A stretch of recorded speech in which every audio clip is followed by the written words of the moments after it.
সকালবেলার প্রথম কাজ জাইপান ব্লেন্ডার। লাইন দিলে লাইট জ্বলে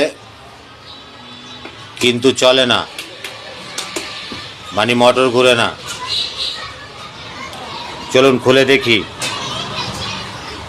ভিতরে কি সমস্যা হয়েছে। একটু খেয়াল করে দেখবেন, শিখতে পারবেন, ভবিষ্যতে কাজে লাগবে।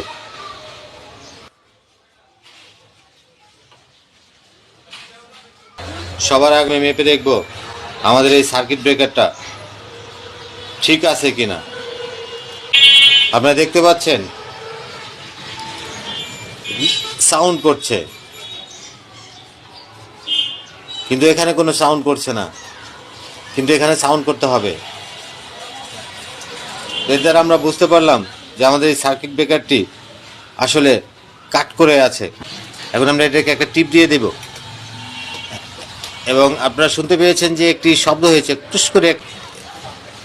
তার দ্বারা বোঝা গেল যে আমাদের সার্কিট ব্রেকারটি হয়তো ভালো হয়ে গেছে। দেখতে পাচ্ছেন যে এখন সাউন্ড করছে।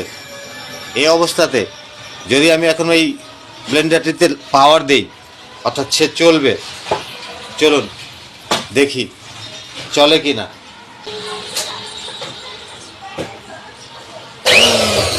আপনারা দেখতে পেলেন যে ব্লেন্ডারটি অলরেডি ঠিক হয়ে গেছে। আমি চাইলে এখন এটিকে ফিটিং করে ফেলতে পারি এবং কাস্টমারকে দিয়ে দিতে পারি, টাকাও নিয়ে নিতে পারি, কিন্তু আমি সেটি করব না। আমি এই সার্কিট ব্রেকারটাকে এখন পরিবর্তন করে দেব। এটা যত এম্পিয়ারের সার্কিট ব্রেকার, সেই এম্পিয়ারটা এখন এটার ভিতরে নেই, অর্থাৎ এটা অনেকটা দুর্বল, মানে ওমস কমে আসছে।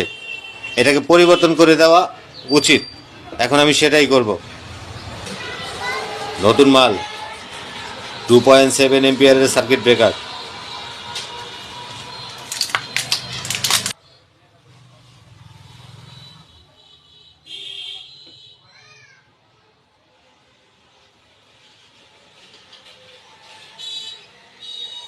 আরেকটি কথা বলে রাখি, এই সার্কিট ব্রেকারটি ফেলে দিয়ে এই দুইটি তার যদি একসাথে জোড়া করে দেন তবেও ব্লেন্ডার চলবে, কিন্তু সেটা ঠিক হবে না। ভবিষ্যতে মোটরে কোনো সমস্যা হইলে মোটরটিকে বন্ধ করার আর তখন কেউ রইল না, অর্থাৎ মোটরটি যখন জ্বলে যাবে। কিন্তু যদি এটা থাকে তাহলে এটার দ্বারা মোটরটাকে বন্ধ করে দেওয়া হয়। যাই হোক, আমি আমার কাজ করি।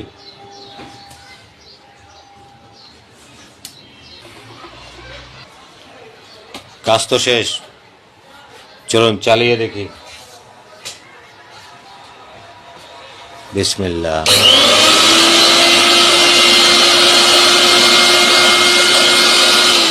তো কাজের ফাঁকে ফাঁকে আপনাদের সাথে কথা বললাম এবং আপনাদের সাথে কথা বলতে বলতে কাজটি শেষ করলাম। তো আজ এই পর্যন্তই, ধন্যবাদ সবাইকে।